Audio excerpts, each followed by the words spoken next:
Ahora, todos saludan a la cámara. Buenos días, chicos, chicas. Ya vimos los 5 minutos respectivos para esperar a nuestros compañeros. Considero que es como que una falta de respeto todavía, eso de esperar, porque hay algunos que están puntualito, 10:30, y agradezco su puntualidad. A mí me encantan las personas puntuales, así que muchas gracias por ello. Ahorita voy a empezar a compartir pantalla. ¿Cómo están, chicos? ¿Emocionados? ¿Nerviosos?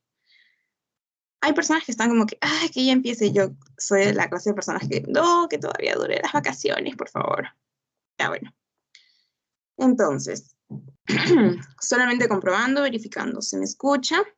¿Ven lo que comparto? Sí se ve y sí se escucha. Ya. Muchas gracias. Entonces, perfecto. El tema del día de hoy en el sílabus está como un laboratorio de enfermedades renales. El día de ayer tuvimos nuestra sesión 0, ya respondimos algunas preguntas sobre el curso. Espero que la mayoría o todos ustedes hayan podido conectarse el día de ayer.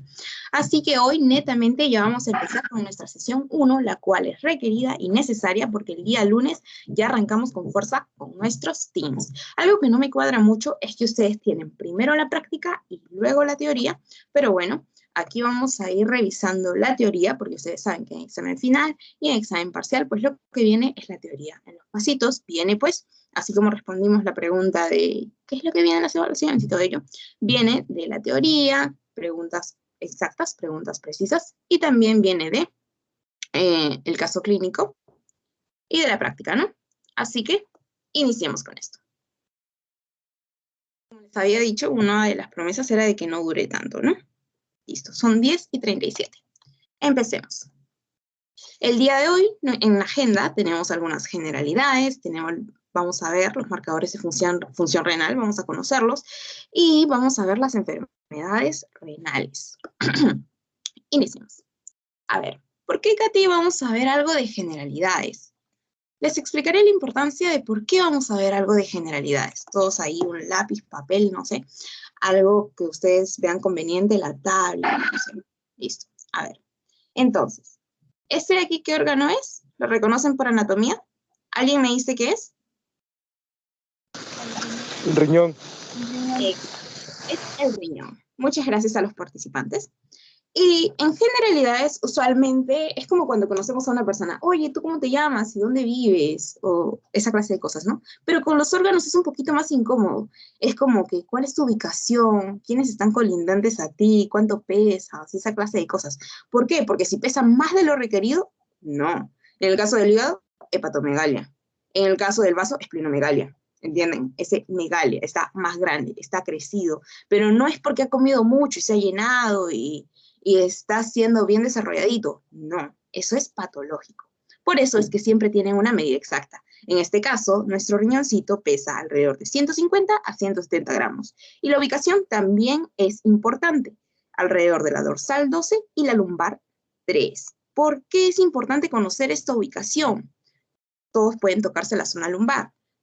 Miremos aquí, alrededor de la D12L3. Entonces, uno ya puede decir, un dolor a este lado. Podría ser de que tenga alguna afectación renal. Luego van a conocer las triadas de, ya, ¿qué es lo que pasa con la orina? Y más el dolor en esta región, y es localizado, y es en cinturón, o irradia desde la parte de adelante y se va, o es un dolor en faja, pancreatitis. Luego van a ir ordenando todas esas ideas. Entonces, vamos conociendo que va de la dorsal 12 a la L3, conocemos un poquito acerca de su peso, de 150 a 170 gramos, y esto es importante para mí. Unidad funcional, la nefrona. Entonces, cada riñón tiene aproximadamente 1 millón de nefronas cada uno, como ya les dije, cada riñón. Entonces, ¿para qué es importante la nefrona? Más adelante van a conocer el porqué. Hasta ahorita solamente quiero que recuerden esas 3 cositas, que es para que tengan, no para el examen, sino para que tengan una orientación de qué es lo qué enfermedades pueden pasar con este organito, ¿no? Listo. Entonces, en la teoría de ella va a haber esta clase de cosas, datos acerca de función. Porque ustedes saben de que, a mí me encanta compararlo con esto. ¿Qué es lo que tenemos en nuestra casa? En nuestra casa, muchos de nosotros, tenemos un tanque de agua. Entonces, vamos a hacer una comparación, porque quiero que se lo lleven así súper fácil de recordar, porque si no, si estamos como que filtración, reabsorción, secreción, excreción, endocrina, eso también lo vieron en fisiopatología, pero los doctores nos lo vuelven a poner porque saben que no lo recordamos así por así. Entonces, establezco esta comparación para que se nos haga mucho más fácil de recordar, ¿ok? Entonces, comparen sus riñones con ese filtro en el tanque de agua que ustedes tienen, ¿sí? Con esa cosita que se encarga de retener partículas y muchas otras cosas. Porque miremos, este filtro que se ubica en el tanque de agua, miramos aquí el filtro estándar, Rotoplas, no es auspicio. Miremos aquí dentro de esto qué beneficios otorga al agua o qué es de lo que se encarga. Ajá, retiene sedimentos, el agua siempre va a estar clara, brinda protección, evita que haya taponamientos, ajá, ya. El riñón también se encargará entonces de retener sedimentos, también se encargará de brindar protección al organismo. A ver, eso es que vamos a ir aclarando un poquito, porque el riñón, para mí, también funciona de la siguiente manera, como un filtro. Tiene función de filtración, así es, a través de la membrana basal glomerular. Tiene una función de reabsorción, porque de algún modo evita que grandes partículas se escapen a través de los porocitos, que después van a ir conociendo ustedes, que tiene estos. Se encarga de la secreción, porque también va a estar a nivel de los túbulos colectores distales, también va a estar secretando a quién es la aldosterona, ¿verdad? Y alrededor también sodio, potasio, pero no quiero que recuerden todo eso fisiológico, solamente quiero que vean que tiene muchas funciones. Tiene también función de excreción y endocrina. Pero esto es lo que quiero que recuerden, que filtra de 180 litros al día. Y el volumen de orina, 0.8 a 1.5 litros al día. Eso es importante. ¿Por qué? Porque si una persona orina más, eso es patológico, dependiendo de la cantidad de agua que estos consuman, obviamente. Porque obviamente que si yo tomo mucha agua, pues voy a orinar más. Si tomo menos agua, pues voy a orinar menos. Pero ya hay términos que van a conocer, como por ejemplo la poliuria o la oliguria, que va a ir de acuerdo a la cantidad. Por ahí si es menos de 500 mililitros al día, o por ahí si es más de 3 litros al día. Y eso también pues va a blindarse en lo patológico. Entonces es por ello que debemos conocer qué órgano se vería afectado o qué órgano nosotros creemos que se ve comprometido para que esta clase de cosas pase. Listo. Entonces, ¿qué más vemos aquí? Vemos que cuando compramos un filtro, usualmente, bueno, el riñón también tiene función de mantener el estado pH, ¿no? Es muy importante. Y con protección me refería porque el riñón es el órgano que controla la presión arterial a largo plazo, ¿no? Ahora, ¿qué vemos aquí? Que estos filtros tienen una medida, ¿no? Por litro, por mililitro, por hora, al día, entre otros datos. Entonces, estos filtros Rotoplas, perdón, te dicen, filtra 24 litros por minuto. Ah, ya, pero nuestro filtro, pónganle la marca que ustedes desean a su riñón, marca renal, filtra 180 litros al día. Que si ustedes lo convierten, pues sería 125 mililitros por minuto. Y porque, es más, si es sáquenlo, 125, luego 60, y lo multiplican. Listo. Es más, yo ayer que estaba repasando este tema, estaba como que con mi calculadora científica, porque a veces en algunos temas es necesario que la tengan para que no me engañe el PPT. Ya, ahora, entonces, mientras que en Rotoplas te ponen toda esta estructura, ¿qué es lo que hacemos aquí en la anatomía? Esta estructura la conocimos en fisiopatología. ¿Qué tenemos aquí? El glomérulo renal, así es, con su cápsula de Bowman, con el endotelio simple. Descuiden, no vamos a ver histología. Ahora, ¿pero para qué he puesto esta imagen así para que la vean aquí con que hay espacitos y todo esto, que el endotelio está abrazadito y los podocitos, que imagino que alguno recuerda por fisiopatología, ¿no? Entonces, chicos, la barrera de filtración glomerular, chicos, a algunos se les hace difícil pronunciarla, así que recuérdenla. ¿Por qué tenemos que recordarla, Katy? Porque esta barrera, usualmente, más fácil, cuando hay una barrera, ¿qué es lo que hace? Pues retiene algo atrás y retiene para que salga algo por aquí de manera líquida, ¿no? O sea, sin lo obstruido, o para que simplemente algo no pase. Es como cuando los jugadores se ponen ante el arco, ¿para qué hacen la barrera? Y dicen, vamos a hacer barrera, ¿no? Es para que no pase la pelota, obviamente, o para que hagan algo que retenga. Los que conocen de fútbol entienden. Yo un poquito, pero ya. Entonces, eso es lo mismo que va a hacer esta barrera de filtración glomerular. Pero debemos conocer un poco acerca de la estructura de esta barrera de filtración glomerular. ¿Por qué? Porque hay patologías que afectan la membrana, que afectan a los podocitos, que pueden afectar el endotelio, pero esas patologías las va a conocer en medicina. Aquí solamente estamos viendo de que estas pueden afectarse y ya. Por eso, ahorita solamente conocemos lo más general y entendemos el concepto, la idea de la patología para ver cómo se pueden ver afectados los valores del laboratorio. Y ahorita vamos a ir con ello, pero es necesario para mí que entiendan esto. Y van a ver que en medicina se les va a hacer un pan con queso. Listo. Entonces, en la barrera de filtración glomerular tenemos que conocer unos personajes muy importantes, que vendrían a ser los podocitos. Los podocitos están abrazaditos de la siguiente forma. Estos son los podocitos. ¿Y qué es lo que pasa? Que bajo los pies de los podocitos tienen una medida por las cuales pueden pasar partículas o pueden escaparse por aquí, por aquí, por aquí, pero no son muy grandes. Miremos esta dimensión. Entonces, miremos, pies de podocitos, por aquí pueden filtrarse cosas. Por eso, esta funciona como un filtro. Solamente quiero que recuerden este concepto. Pero, en el caso del riñón, pues va a dejar que pasen partículas, pero muy, muy chiquitas. Un glóbulo rojo es mucho más grande. Un glóbulo rojo tiene 7 micras. Entonces, pues un glóbulo rojo no podría pasar por aquí. Estamos hablando como si estos fueran podocitos, ¿sí? Tamaño microscópico. Entonces, un glóbulo rojo no podría pasar por aquí. Entonces, que salga un glóbulo rojo sería un indicativo de que, pues, esto, o están fallando los pies de los podocitos, o los podocitos están fallando, o se han depositado complejos y están atacando a los podocitos. ¿Qué estará pasando? Pero no es fisiológico. Entonces, eso me da un indicativo, pues, de que algo está fallando. ¿Y cómo yo voy a ver ese glóbulo rojo? Ah, porque en mi examen de orina, ¿qué es lo que voy a ver? ¿Qué es lo que hace usualmente cuando le cae algo rojo a una mancha de agua que debería ser un poquito amarillita o un poquito más clarita? O ya cristalina si quieres. Pues obviamente se va a teñir de rojo.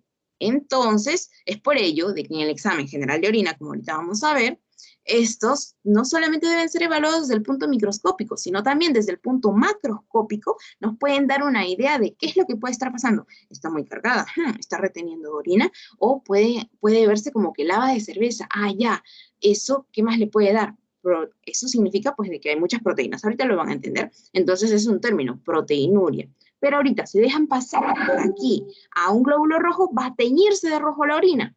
Y eso me va a dar una orina como que con sangre, y eso tiene un nombre, hematuria, ¿no?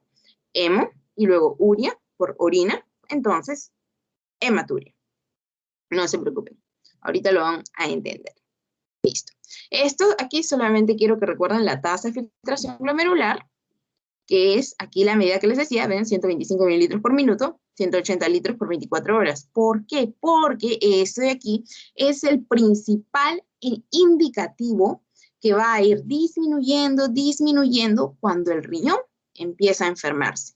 Es más, váyanse a las guías del CADIGO, váyanse a las guías, es más, hasta las de Rifle, todas esas, donde tienen la sigla RIFLE, todas esas dan como indicativos. ¿Qué es lo que dan como indicativos? La tasa de filtración glomerular. No sé por qué, perdonen, alguien está escribiendo, no sé si por el chat. Ah, no. Mil perdones. Ya, listo. Entonces, hasta ahorita solamente recordamos la tasa de filtración glomerular. Sigamos. Esto que ya les comentaba. Listo, ahora sí, pruebas de función renal. Las pruebas de función renal, veamos. Van a ir conociendo el perfil renal. ¿Se acuerdan que les mostraba un Word en el que había muchos datos? Ya, la próxima lo voy a separar por secciones para que digamos, estos son datos que me orientan a alguna enfermedad renal. Estos son datos que me podrían orientar a una enfermedad hepática, lo cual no es tan necesario porque ustedes ya van a ir dándose cuenta de que son muy reconocibles. ¿Y por qué es que evaluamos la función renal? Evaluamos la función renal, ¿por qué? Porque podemos detectar enfermedades tempranas o patologías tempranas pues que te resultan en un daño renal. Y el riñón no es simplemente filtración y todo eso. Recordemos que el riñón juega un papel muy importante también a nivel hematológico, también a nivel cardiovascular. Y recordemos que aquí no solamente, que este no solamente se encarga, no solamente porque es riñón, orina y ya. No. Recordemos que de aquí también se pueden tomar otras pruebas. Pero ahorita nos enfocamos en esto. Entonces, evaluamos la capacidad funcional. ¿A través de qué instrumento nosotros evaluamos la capacidad funcional del riñón? A través de la tasa de filtración glomerular. Porque si esta está disminuida, significa de que mi riñón algo le está pasando. ¿Por qué está filtrando menos? ¿Por qué está filtrando más? Algo está pasando, pero es la primera en caer usualmente. Nos ayuda a una detección temprana, como les comentaba, estima la severidad y la progresión del daño. ¿Por qué? Porque en la guía acá digo, para enfermedad renal crónica, ¿qué es lo que pasa? Vamos a ver cómo esta va bajando, hasta puede llegar en enfermedad renal en estadio 5, esos pacientes que ya se van a trasplante, pues ¿qué es lo que pasa? Estos ya tienen una tasa de filtración glomerular menor a 15. Ahora, todos estos datitos que les estoy dando es para que ustedes establezcan relación, más que, o sea, para que ya lo tengan grabadito en la cabeza, es como que estamos conversando, ¿no? Y ya ustedes sepan la importancia de qué. Para monitorizar el tratamiento. ¿Por qué? Porque asumamos que yo le estoy haciendo transfusiones y yo necesito saber pues si está mejorando, cómo va el filtrado del plasma y todo ello, a ver si ahora está mejorando el paciente, o también para monitorizar qué tanto está filtrándose el medicamento o qué tan seguro es que utilice el fármaco, porque recordemos que, por ejemplo, los AINES, que usualmente se filtran que tienen como vía de eliminación el riñón, entonces no vaya a ser que a largo plazo este se esté viendo afectado y esta pueda ser como una secuela, ¿no? Entonces, para todo ello es muy, muy importante. Aparte, así como hay fármacos hepatotóxicos, malos para el hígado, bueno, que dañan el hígado, también hay fármacos que dañan el riñón. A ver, entonces, este de aquí lo pueden leer también en qué casos se debe evaluar la función renal, como pueden observar, principalmente en infecciones, sin embargo, no únicamente.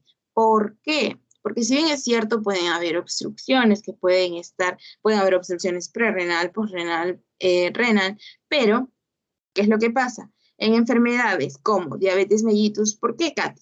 Porque recordemos que la diabetes mellitus tiene consecuencias tanto microscópicas como macroscópicas. Y acuérdense que también existe la tal llamada nefropatía diabética. Nefropatía.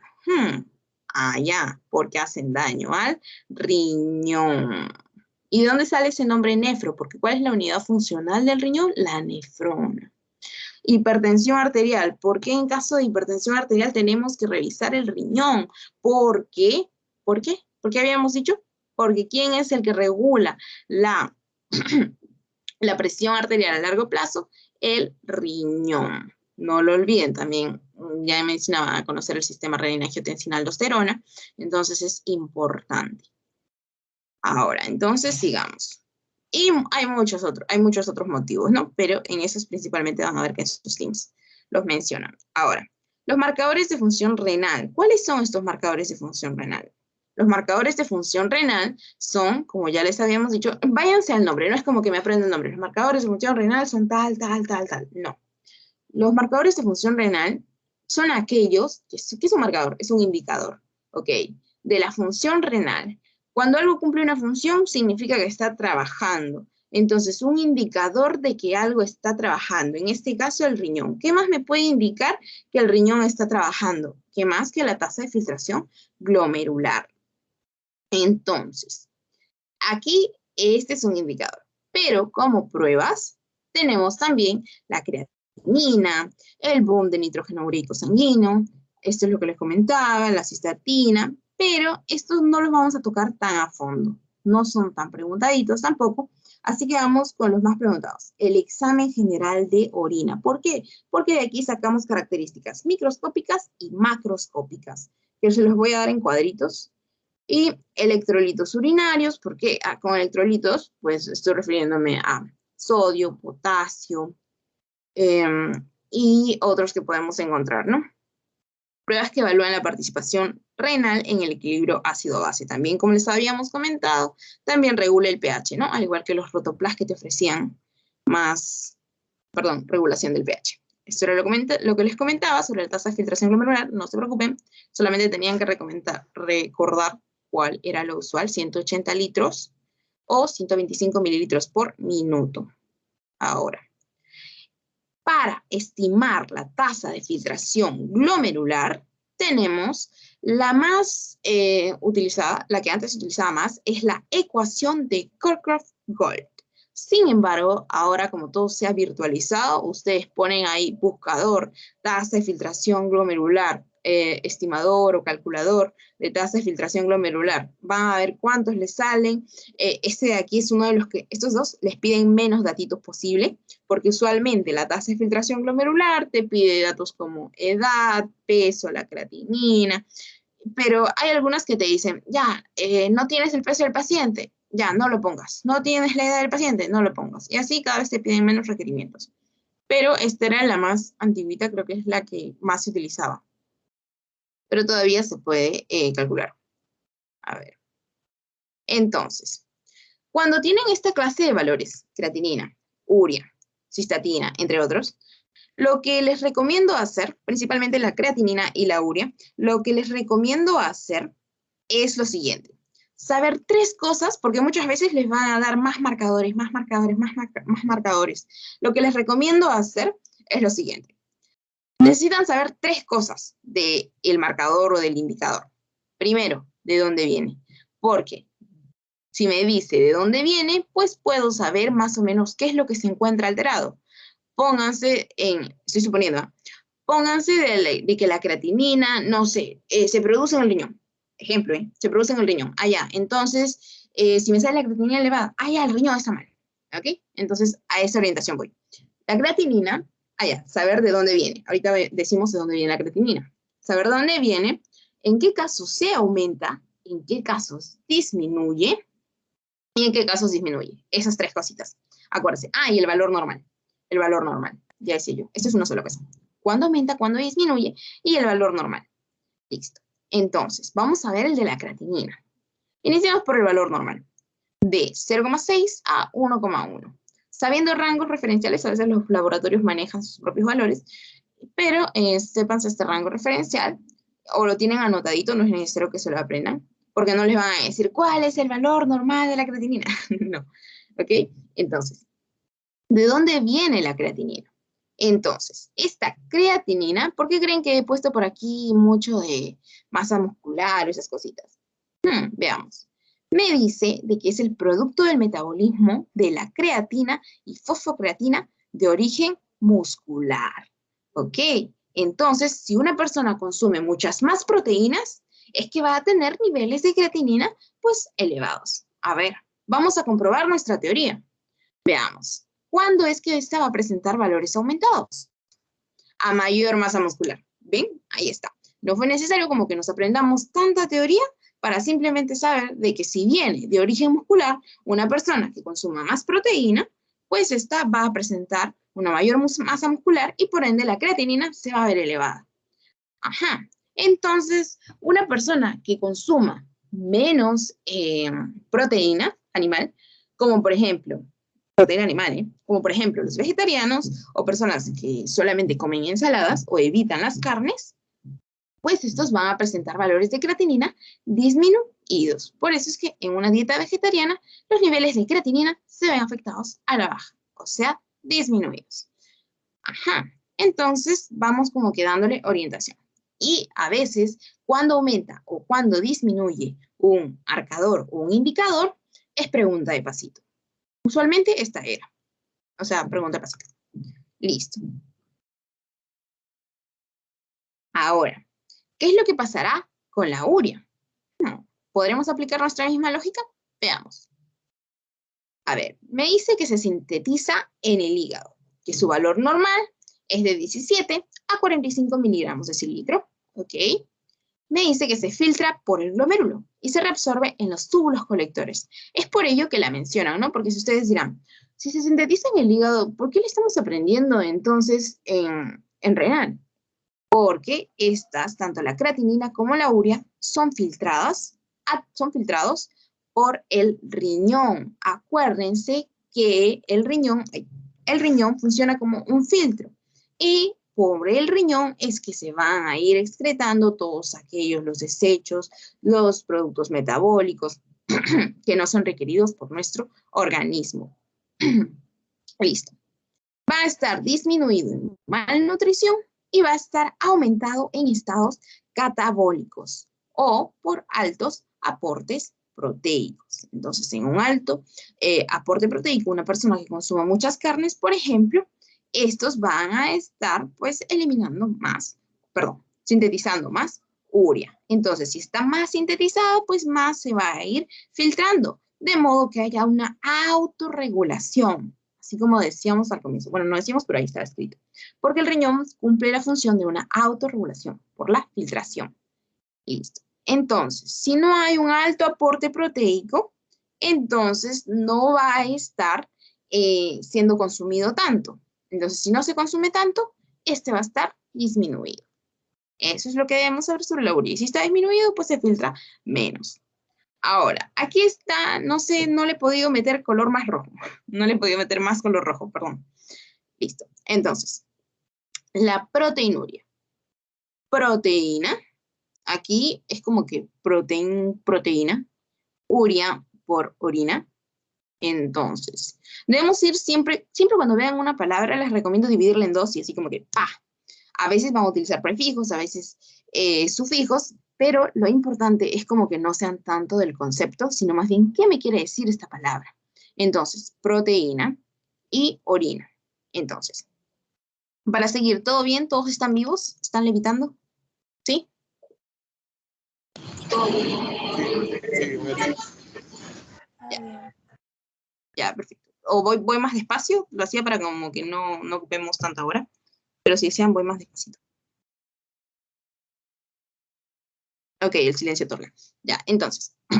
Listo, les decía, porque yo me divierto acá, ¿eh? Es como que... ya, bueno.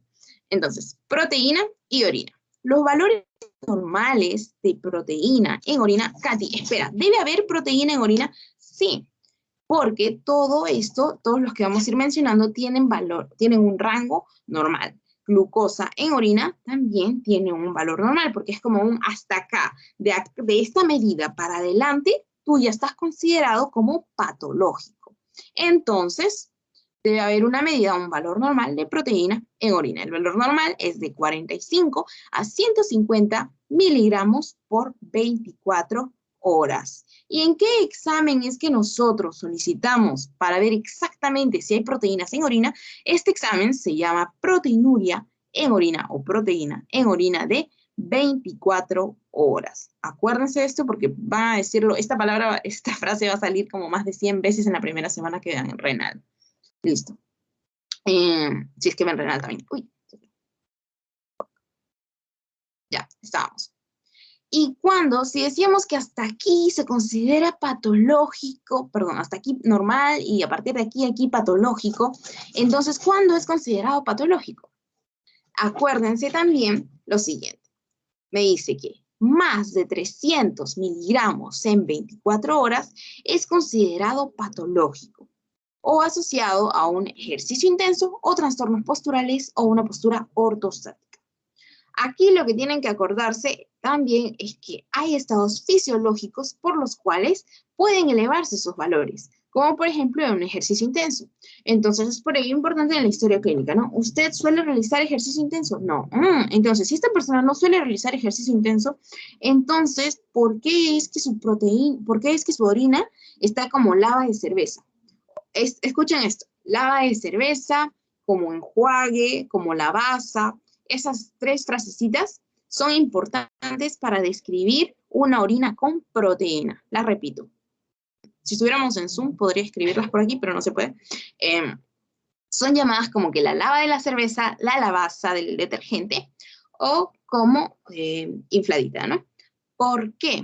Porque las proteínas tienden a dar esta forma de lavaza, ¿no? Como la lava de la cerveza. Listo. Entonces, una orina espumosa, una orina como en lava de cerveza o como en lavaza de detergente, hay proteína en orina. Listo. ¿Y cuándo es considerado patológico? Más de 300 miligramos en 24 horas. A ver, y acuérdense también esto, más de 3,5 gramos en 24 horas.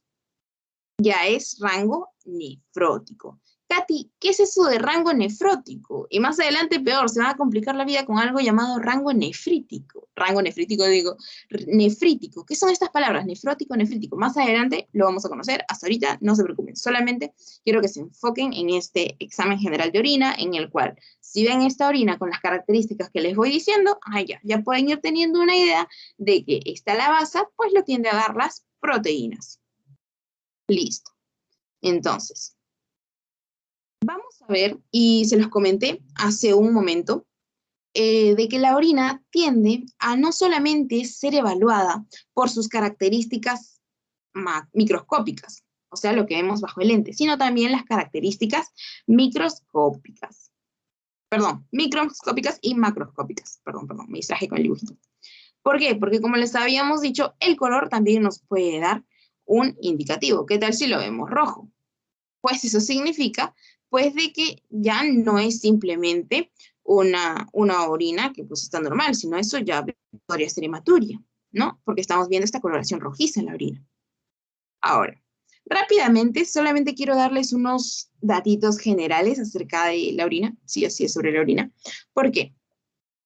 A ver, veamos. No sé si ustedes lo pueden ver. Yo no lo podía ver. Perdón. Ya, ahora sí. Les voy a dar algunos datitos. A ver, la aceptabilidad de este frasquito, porque tiene que tener el rótulo, o sea, tiene que decir el nombre y el apellido del paciente. Pónganse de que esto está contaminado y se lo dan al paciente fulanito, pero esta orina no era de fulanito, era de menganito. Entonces van a estar alterando al paciente y van a estar dándole un tratamiento a un paciente como para de una orina contaminada a alguien que no tiene la orina contaminada.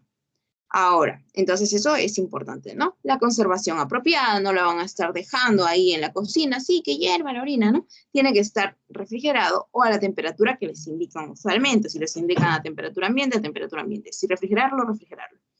Entonces, eso es importante. O no les van a decir, esto tiene que traerlo en 24 horas y lo llevan a la semana. ¿Qué están haciendo? ¿Un cultivo? No. Entonces, siempre esas indicaciones, ¿no? Que de más no están.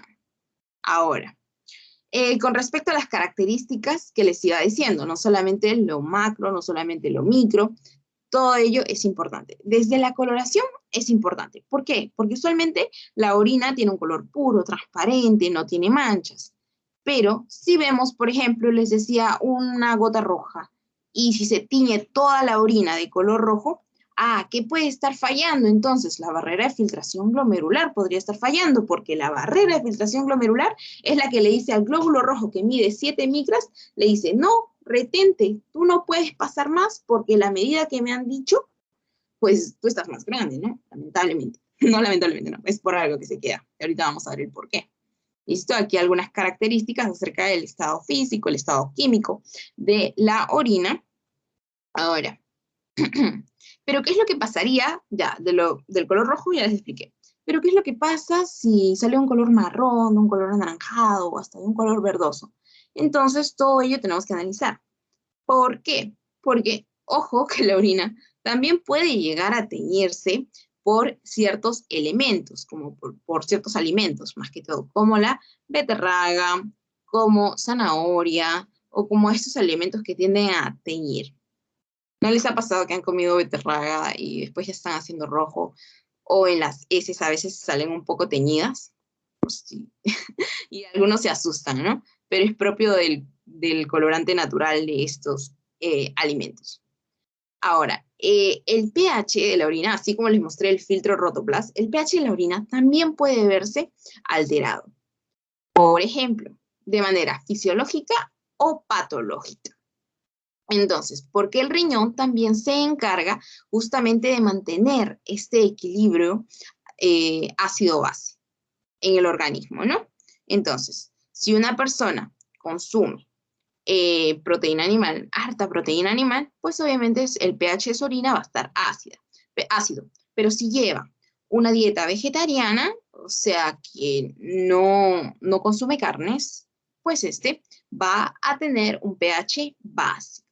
Eso también es importante y también fue preguntado.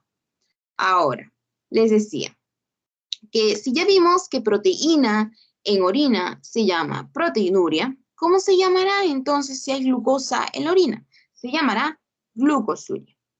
Entonces, esta glucosuria usualmente se tiende a medir en cruces, una cruz, dos cruces, tres cruces, referido a la severidad de esta, a mayor, y es directamente proporcional a la cantidad de glucosa que haya, ¿no? Entonces, también es importante saber en qué valor la glucosa es patológica. Entonces, eso tienen que averiguarlo. Esa es tarea para ustedes. ¿Cuándo el valor de glucosa es considerado patológico? Si ya vimos de que puede aceptarse hasta tal nivel de proteínas en orina y a partir de cierto rango ya se considera hasta un rango nefrótico, mayor de 3,5 ya se considera un rango nefrótico, entonces, ¿hasta cuánto puedo yo considerar glucosa normal en orina? Y pone, ¿no? Glucosa normal en orina. Listo. Entonces, van a ver que hay una clase especial de proteína por las cuales se ha establecido este límite de no, hasta acá puede ser y a partir de acá a acá ya es patológico. Y la van a conocer porque tiene un nombre muy bonito. Se las voy a presentar. Entonces, aquí estábamos viendo, entonces también en proteína en orina también se puede poner con cruces, pero el valor normal es importante que sea menos de 150 o menos de 300 miligramos en 24 horas. Pero en esta cantidad hay una proteína, que ahorita la van a conocer. Porque usualmente en nuestra orina hay estos elementos, cilindros, los cuales pueden tener los cuales pueden ser hialinos, los cuales pueden ser grasos o serios, los cuales pueden ser granulosos, entre otros. Pero habíamos dicho de que pueden ser hasta menos de 150, menos de 300, todavía se considera normal. ¿Por qué? Porque en esta cantidad de proteínas, considerada como normal, que sí puede eliminarse, es para una proteína, para la proteína de Tam-Horsat. Esta proteína a mí me parece súper genial. ¿Por qué? Porque es como que es secretada en sí por el endotelio, pero, o sea, por las células que conforman la barrerita que está ahí al ras, ya en la salida, ¿no? De la barrera de filtración glomerular. ¿Y qué es lo que hace esta proteína? Coge lo que se encuentra, lo coagula, lo coge, o sea, lo mete dentro y después, no es ni modo que lo mete fuera, ¿no? Lo mete, lo introduce y después ya sale por la orina. O sea que si esta proteína no encuentra nada, pues sale hialino. Si encuentra un glóbulo rojo, si encuentra un fragmento de glóbulo rojo, también lo introduce. Y pues empezamos a ver esta coloración en la orina, ¿no? Y pues sería entonces un cilindro hemático. Pero también pueden haber grasos oserios, y los cuales, bueno, aquí ya están indicados con su proceso inflamatorio, pero el punto era ese, que conozcan esta proteína. Y también es considerado pregunta de pasitos, ¿cuál es la proteína que se acepta como menor de 150? ¿O cuál es la proteína fisiológica? Pues es la proteína de Tam-Horsat. Listo. Y es el principal constituyente de los cilindros urinarios, ¿no? Como ya íbamos viendo. Cilindros hialinos y todo eso. Ahora, los leucocitos. Todos ustedes saben lo que es un leucocito. Listo. Ahora, pero ¿cuándo un leucocito se considera patológico? Porque dicen de que hasta 3, 2, 3, 4, ya si quieres, se les puede escapar entre estos niños abrazaditos que les mostré al comienzo, se pueden escapar, pero ¿qué es lo que pasa? Si se van más de 5 y empiezan a dejar salir, algo está pasando. ¿Qué habrá estado pasando? Pero me puede dar un indicativo de qué, de algún proceso inflamatorio, de algún proceso infeccioso o de algún cuerpo extraño, ¿no? Como una sonda, litiasis, catéteres. Ahora, en el caso de los hematíes, también van a estar considerados ya como más de 2 a 3 hematíes por campo, ya están siendo considerados como un estado patológico. Todos, aquí me causa una intriga. Todos sabían lo que es un leucocito, ¿no? Un glóbulo blanco. Listo. Por eso es que se relaciona bastante con infecciones. Mientras que aquí, ya un hematíe, un glóbulo rojo, también conocido como los eritrocitos, pues estos pueden ser dismórficos. Y ahorita vamos a conocer el por qué estos llegan a veces a salir medio rotos o pueden salir medio deformados. Ahorita van a ver el por qué. Lo de los cilindros hialinos, acuérdense de esto también es pregunta, Lo que está con flechas rosa es pregunta, ¿sí? Aquí era lo que les decía sobre la proteína Tam-Horsalf. Lo de los cilindros, que es normal de 1 o 2 por campo, pero a más, pues ya puede ser un indicativo de algo, ¿no? Listo. Esto era lo que les comentaba, para que recuerden, aquí ya están en fila. Ahora, estos son los queridos cilindros, lo que les explicaba. Entonces, los cilindros pueden ser granulosos, pueden ser hialinos, pueden ser hemáticos, pueden ser serios. ¿Por qué? Porque esta proteína, como les decía, va cogiendo, va introduciendo y va saliendo todo fresco a la orina, porque solamente es como una gelatina que va introduciendo y va saliendo. Entonces, si por ahí encontró un hematíe, pues va a salir un cilindro hemático. Si por ahí encontró algún otro elemento, como por ejemplo en enfermedades como la insuficiencia renal severa, pues ya va a salir un cilindro serio. Pero estos usualmente se correlacionan a patologías. Miremos aquí, un cilindro hemático, como les decía, indicativo de un proceso inflamatorio, entre otros. No siempre son así, pero siempre se tiene que correlacionar con alguna patología. Ahora, esto es una pregunta que muy pocos, hasta algunos llegan a Medicina 2 sin saberlo. Entonces, miremos aquí. Esto de aquí es un glóbulo rojo, o finjan que es un glóbulo rojo, ¿sí? Pero igual tiene un lado cóncavo, tiene un lado convexo, supongamos que tiene 7 micras, al centro como que un poco más claro, a los lados más oscuros, se parece un glóbulo rojo, cumple con las funciones, cumple con las características de ser un glóbulo rojo. Listo. Esta de aquí vendría a ser mi representación de la membrana basal glomerular. Entonces, usualmente, ¿qué era lo que habíamos dicho? De que una barrera tiene la función de que algo no pase. En este caso, pues que no pase.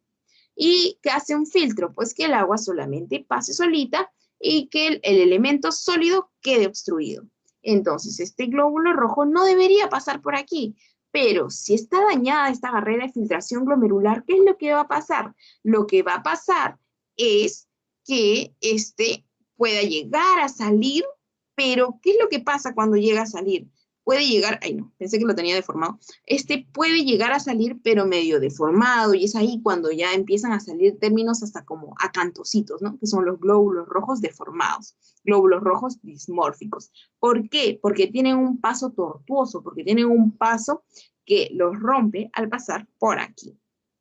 ¿Por dónde? Por la barrera de filtración glomerular. Es como una malla, y este, ¡pah!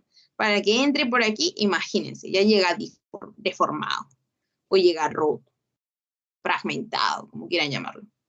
Ahora, habíamos dicho de que podía ser el valor normal menos de 150 miligramos en 24 horas. Y cuando ya era considerado en rango nefrótico, cuando era más de 3,5 gramos en 24 horas.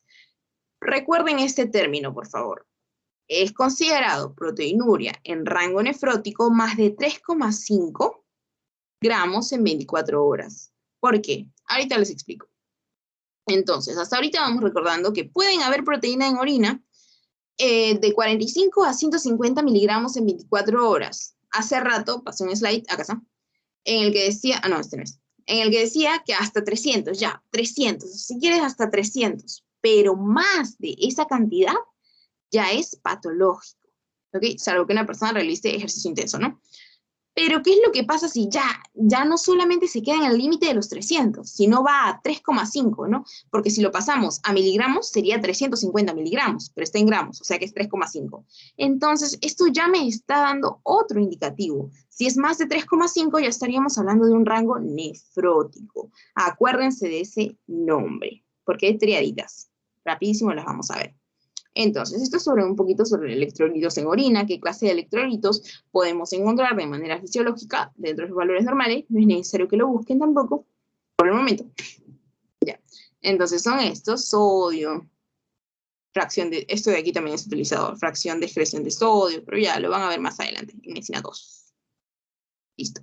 Entonces, ¿para qué es que hemos visto esto? Hemos visto esto pues para poder llegar a entender que hay patologías que pues van a ir dañando el riñoncito. ¿Y qué es lo que va a pasar? Vamos a ir evaluando esos marcadores, porque esos marcadores, como su mismo nombre lo dice, son indicadores. Un marcador te indica. Por eso tienen sus marcadores Faber-Castell, Artesco, Stabilo, no lo sé. ¿Qué es lo que hacen? Resaltan algo, ¿no?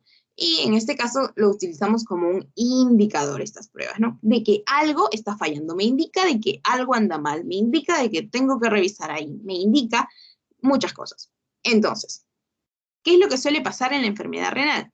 Este es un perfil ejemplo de qué es lo que puede pasar, ¿no?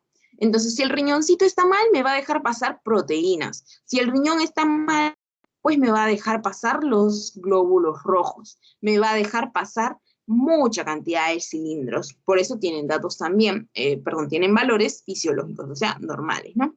Entonces, ¿qué es lo que va a pasar si se está eliminando mucha proteína en orina? ¿Qué es lo que va a pasar? Pues eso, si elimino mucha proteína, pues eso me va a llevar a mí a un estado de hipoalbuminemia, porque yo estoy botando mucha. Claro. ¿Y cómo yo evalúo esto también? A través de la tasa de filtración glomerular. Dije perdón hace rato porque no les había explicado esta parte de lo de la albúmina, pero ahorita vamos a ir a ver eso. Entonces, ¿y qué es lo que suele darse en el caso de una persona con enfermedad renal? Oliguria. ¿Qué es la oliguria, Katy? Dividimos esta palabra, ¿no? Esta cosa que me encanta hacer a mí. Divide la palabra. Oligo viene de pocos. Uria por orina. Entonces, poca orina. Entonces, un paciente cuyo riñoncito ya se está enfermando o que ya está en enfermedad renal, orina poco. Podría orinar poco, ¿no? En algunos casos orina poco. ¿Y cuándo es considerado ya el nombre per se de oliguria? Se define con una emisión de orina de menos de 500 mililitros en 24 horas, ¿no? O 0,5 litros, si lo convierto. Listo. Entonces, hasta ahorita, quiero que entiendan la idea. Y esto no es necesario que se lo aprendan, pero lo pueden tener a la mano. En el cual vemos que, ¿qué era lo que decía que se afecta principalmente? La tasa de filtración glomerular. Entonces, la tasa de filtración glomerular, vemos cómo va cayendo, descendiendo, descendiendo. ¿Y qué era lo que les decía? En un estadio 5, ¿qué es lo que pasa? La tasa de filtración glomerular es inferior a 15. Entonces, ¿qué es lo que pasa si algo no se filtra? Si algo no se filtra, se retiene. Y si algo se retiene, pero es un desecho metabólico, pues se estanca en ti y vamos a ver las consecuencias que esto podría ser. Es como que tú no sacas la basura de tu casa. ¿Qué es lo que pasa? Se te llenan las moscas, se te llena una peste, pero muy fea, una peste que hasta te da dolor de cabeza. Pero no creo que no hayan sacado la basura de su casa, ¿no? Entonces, el punto es de que siempre los desechos tienen que ser sacados. Listo. Entonces, y ahí, bueno, aquí solamente para que vean, esto es para que ustedes recuerden, y lo van a ir relacionando con medicina 1, ¿no? De que un riñón normal o riñón más grande, como que un poco en los estados de azoemia, ¿no? Y aquí un riñón ya con una insuficiencia renal crónica, porque mientras que aquí está agrandado, aquí está chiquitito, ya todo cansado, ya todo gastado, ya no doy más. Y se ven, estos cambios son reales. Van a decir, ah, Katy tenía razón. Listo. Aquí solamente para que recuerden esto. Hay dos tipos. Una insuficiencia renal aguda y una insuficiencia renal crónica. Solo quiero que recuerden que ayer, como les di el ejemplo, ¿no? Que los doctores les van a preguntar, ¿pero cuándo es agudo y cuándo es crónico? ¿Cuándo se define que algo es agudo? ¿Cuándo se define que algo es crónico? Les apuesto que les van a hacer esa pregunta. Entonces, una insuficiencia renal aguda, quiero que se acuerden de esta A. ¿Por qué? Porque una insuficiencia renal aguda, pues estaría refiriéndose a un cambio, a una afectación del riñón, porque una insuficiencia al final es que algo no está funcionando tan bien como debería, renal por riñón, y aguda porque se presenta de manera abrupta, porque se presenta de manera súbita. Así como que tú estás de lo más normal y de un día para otro ya deja de ser lo mismo. ¿Ok? Entonces, ese cambio es que se considera como de manera aguda. Listo. Ahora, así como les decía, un episodio abrupto, un episodio súbito, pues está considerado como agudo. Acuérdense de esta palabra. Entonces les decía, ¿qué es lo que pasa si ustedes no desechan?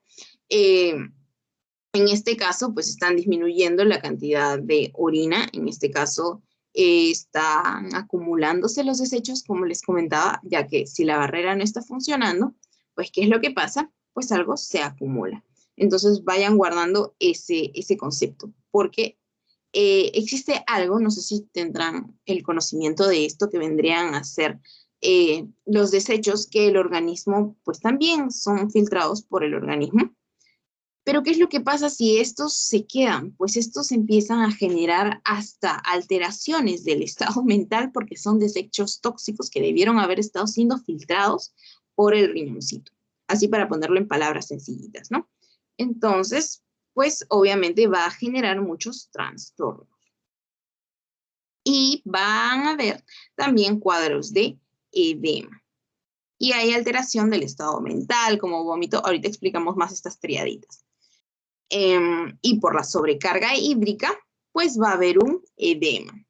Por eso acá decíamos de que esto puede acompañarse o no de un estado de oliguria, orina poquito. ¿Qué pasa si la orina se retiene? Pues se queda en ellos. Y si se queda en ellos, el paciente va a estar hinchado. Y este cuadro de hinchazón, pues va a ser conocido como edema. Listo. Creo que más sencillo no lo pude haber explicado. Si igual al último pueden hacer preguntas. Listo. ¿Y qué cuadro clínico usualmente presentan los pacientes? Pues estos van a presentar una reducción del volumen de la orina, porque pacientes con insuficiencia renal aguda pueden presentar oliguria. Cambios en el estado de ánimo, obviamente. Pueden tener alteraciones mentales, como decíamos. ¿Por qué? Porque estos desechos nitrogenados, pues pueden también, porque recuerden que también el riñón se encargaba de la filtración de este boom, ¿no? El boom de urea, creatinina, de todos estos elementos. Entonces, si estos elementos se guardan, pues pueden llegar a generar alteraciones del estado mental. El dolor lumbar, por eso era importante conocer la ubicación de los riñoncitos, somnolencia también relacionado a las alteraciones del estado mental, edemas, como ya les decía, la retención hídrica. También podría llegar a haber anuria. Entonces, acordémonos de que A es el prefijo de sin. Inuria, orina, sin orina. ¿Qué pasa si un paciente no orina? O sea, ya ni siquiera está botando poquitos desechos, o sea, todo lo está guardando. Imagínense. Y la fatiga. Si se preguntan por qué la somnolencia y fatiga, pues es por el almacenamiento de desechos nitrogenados en su organismo. Ahora, el único dato que quiero que recuerden aquí en una insuficiencia renal crónica es que si agudo es algo súbito, es algo que se presenta así, ¡pum!, de porrazo. Algo crónico es que es aquel que se presenta durante 3 meses o más. Y pues principalmente eso acerca de la insuficiencia renal crónica, porque ya sabemos de que una insuficiencia es que no está trabajando, renal por el riñoncito, y crónico pues ya vendría a ser por un periodo de tiempo mucho más largo, ¿no? Ahora, usualmente esto tiene como factor de riesgo las personas de edad avanzada, o sea, historial familiar. Esto de aquí lo pueden leer, ¿no? Si desean. Y nunca se olviden de que el riñón es el que se encarga de controlar la presión arterial a largo plazo. Entonces también puede estar relacionado con personas que tienen enfermedades crónicas no transmisibles como como hipertensión arterial, como diabetes y obesidad, ¿no? Ahora, La diabetes, ¿por qué? Por la nefropatía diabética. No lo olviden. Listo. Aquí vemos los riñones pequeñitos cuando ya está en una enfermedad renal crónica, no nos olvidamos de ello. Aquí les he puesto una tablita en la cual pueden comparar que una insuficiencia renal aguda es brusca y rápida. Cuando es crónica es lenta y progresiva. Ahora. Ajá, esperen. Listo. Lo del almacenamiento, bueno, solamente así como un datito, ¿no? Como un fact. Es que los productos nitrogenados, el síndrome ureico y todo ello, aquí es como que más manifiesto.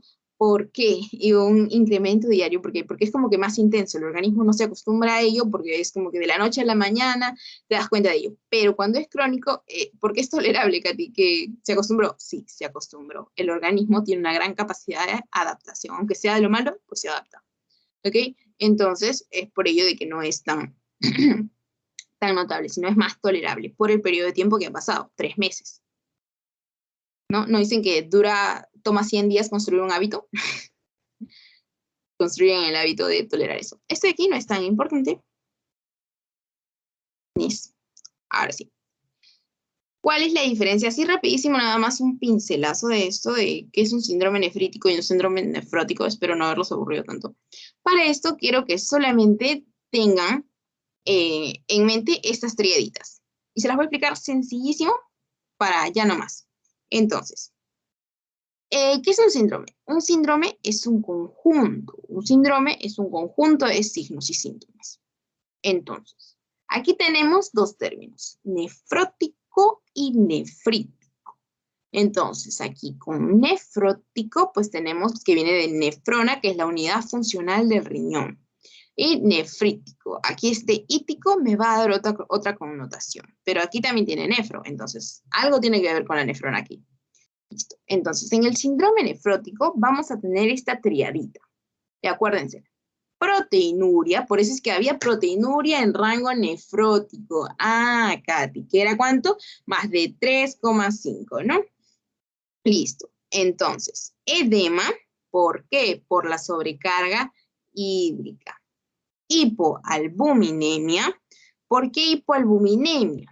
Porque si hay proteinuria, significa de que se está eliminando demasiada proteína por la orina. Y si se elimina demasiada proteína por la orina, pues ¿qué es lo que va a pasar? Tú te quedas con poquito de algo. Es como que tú tienes mucho de algo, pero lo regalas. En este caso, pues se va por el baño, ¿no? Por la orina.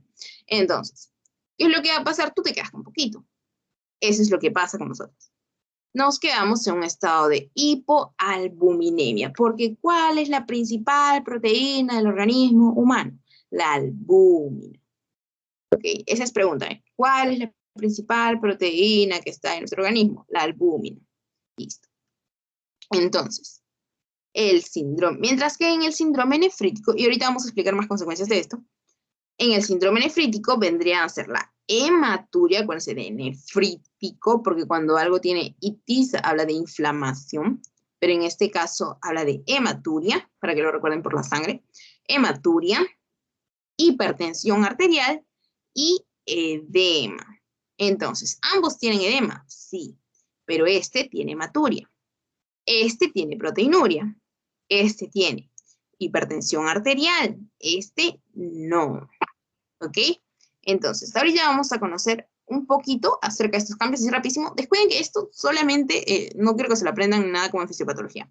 Entonces, ¿por qué es que he puesto estas tablitas? Porque al haber una alteración de la membrana basal glomerular, ahí donde los niñitos estaban abrazaditos, pues eso significa que los pies de los podocitos pues van a verse afectados y pueden estar dejando pasar muchas más moléculas, muchas más células, pueden estar dejando pasar proteínas, ¿no? En una mayor cantidad. Entonces, si ese término de proteínas en mayor cantidad que excede el rango normal se le considera como proteinuria. ¿Y qué es lo que pasa si yo boto mucha proteína por la orina? Pues yo me quedo con poquita y ese estado se le conoce como hipoalbuminemia. ¿Por qué? Porque van a ir leyendo y en la teoría los doctores les van a comentar de dos cositas. Una cosita que se llama presión oncótica y otra cosa que se llama presión hidrostática. Cuando estas dos presiones se encuentran en completa estabilidad, en completo equilibrio, todo normal, todo cool, todo chill.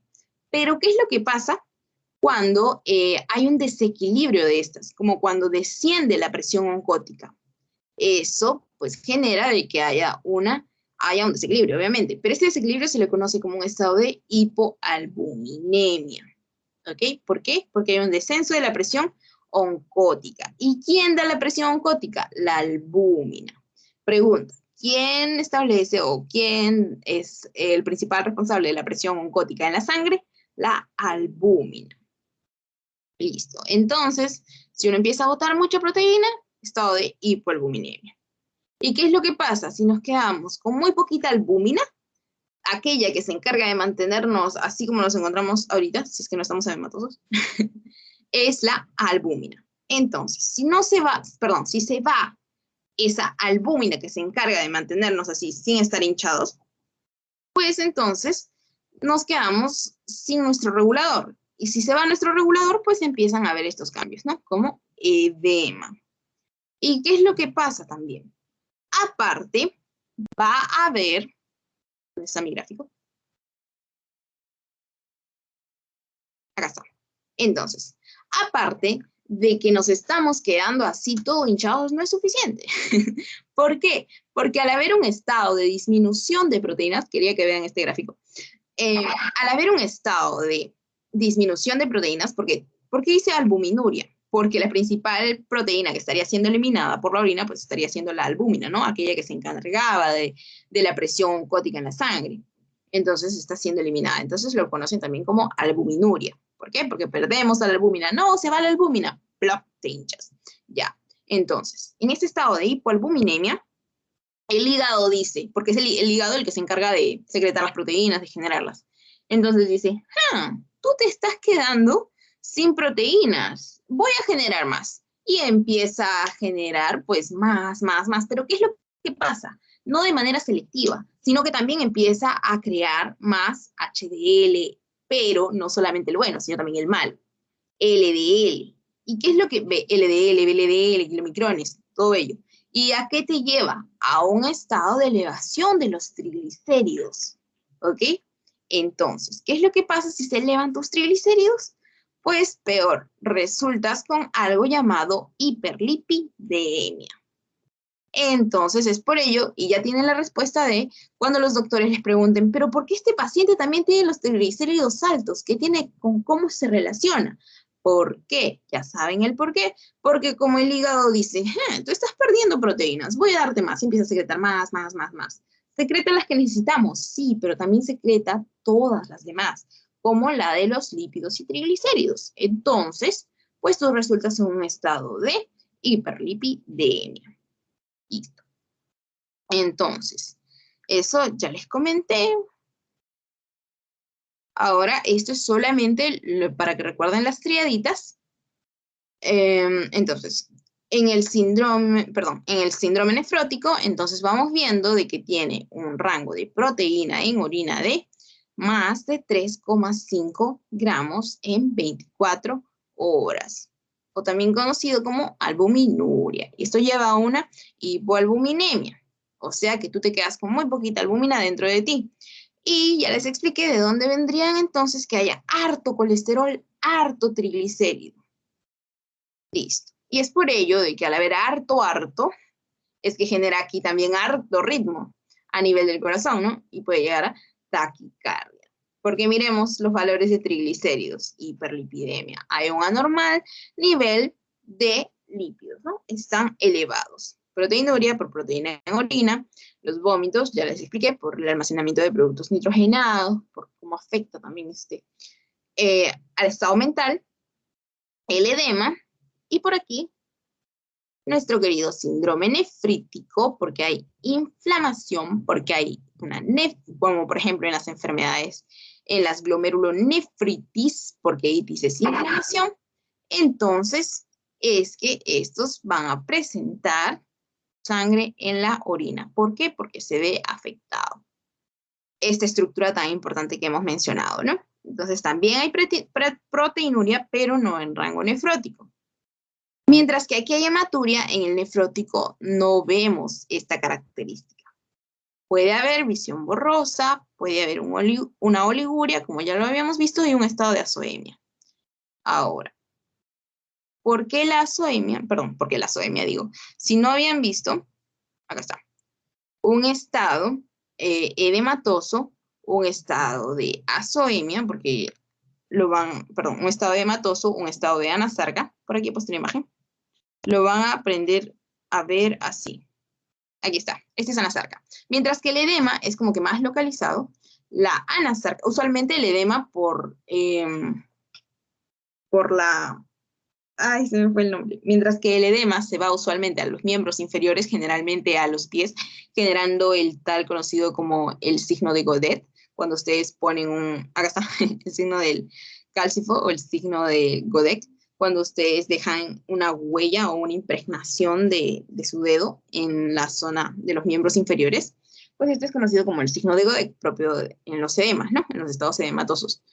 Pero en la anasarca ya está como que todo generalizado, desde el rostro hasta los pies. Es como que un hinchazón, pero por todo el cuerpo. Eso era lo que les quería mostrar. Y acá algunas enfermedades para que ustedes acá vean cuáles son la clínica de un síndrome nefrótico, un síndrome nefrítico, como podrán observar. Listo. Entonces, aquí otro cuadrito, otra tablita comparativa. No olviden el rango de proteinuria en rango nefrótico de 3,5 gramos en 24 horas. La hiperlipidemia por la compensación hepática por ese estado de hipoalbuminemia. No lo olviden. Y las enfermedades que pues como que derivadas de estos síndromes, ¿no? Listo. Y eso sería todo por hoy. Esto de aquí ya lo hemos hablado. Ya lo habíamos comentado, no se preocupen. Y eso sería todo por hoy, no se preocupen. ¿Alguna pregunta? ¿Alguna duda? ¿Inconveniente? Esta presentación se las voy a pasar, si es que la desean. No los escucho. O si todo está claro, pues podemos llevar al final de la sesión. Todo claro, muchas gracias. Ok, entonces eso sería todo. Si nadie tiene alguna duda o pregunta, nos vemos la siguiente sesión. Espero hayan podido entender, comprender. Mi compañera creo que escribió en el chat. Ah, perdón. A ver. ¿Por qué los trastornos posturales aumentan la proteinuria? ¿Podrías ahondar ahí, por favor? Podrías ahondar ahí, por favor. Ya, justamente está... ya me acordé de esa palabra. Justamente... la proteinuria. Ya. Justamente era la palabra que no me acordaba. Voy a volver a esta parte. Bueno, no volver tanto. Solamente para hacerles recordar. De que en un estado de... Por ejemplo, cojamos esto. En el signo de Godet, ¿qué es lo que pasa? Usualmente hay un estado en el cual, ya propio de la enfermedad o también en problemas cardiovasculares, en los cuales la afectación tiende a generar un estado edematoso. Entonces nos quedamos con el estado edematoso. ¿Por qué? Porque esta proteína, que es la encargada de mantener la regulación en la sangre, el equilibrio oncótico dado por proteínas, principalmente la albúmina, pues en esta enfermedad, ¿qué es lo que pasa? Se empieza a perder y nos quedamos en un estado de hipoalbuminemia. ¿Y qué es lo que pasa si nosotros estamos parados? Pues por la gravedad, usualmente, por efecto de la gravedad, este cuadro de edema tiende a irse a los pies. Entonces es que se ve reflejado en esta zona. Es por ello que cuando tú pones tu dedo, se queda una impregnación pulgar. Ahora, y es como afectan las proteínas, entonces en este caso. ¿Qué es lo que pasa también cuando tú te encuentras como que echadito, ¿no? Entonces, si tú estás echadito y de pronto te levantas, pues también puedes ver los cambios de cómo esta hinchazón se va distribuyendo en tu cuerpo. Entonces, básicamente por ello, ¿no? Y por ello estaba mencionado. ¿Alguna otra duda? ¿Alguna otra pregunta? Pero descuiden, no es como que va a ser preguntado. Lo de proteína en rango nefrótico sí es preguntado. Listo, chicos. Perdón por no haber leído la pregunta en el chat. ¿Alguna otra duda? ¿Alguna otra pregunta? Listo, creo que no. Entonces eso sería todo. Espero que pues hayan entendido la sesión. Espero haber podido sido clara. Y pues eso sería todo. Hasta luego. Muchas gracias. Muchas gracias, hasta luego.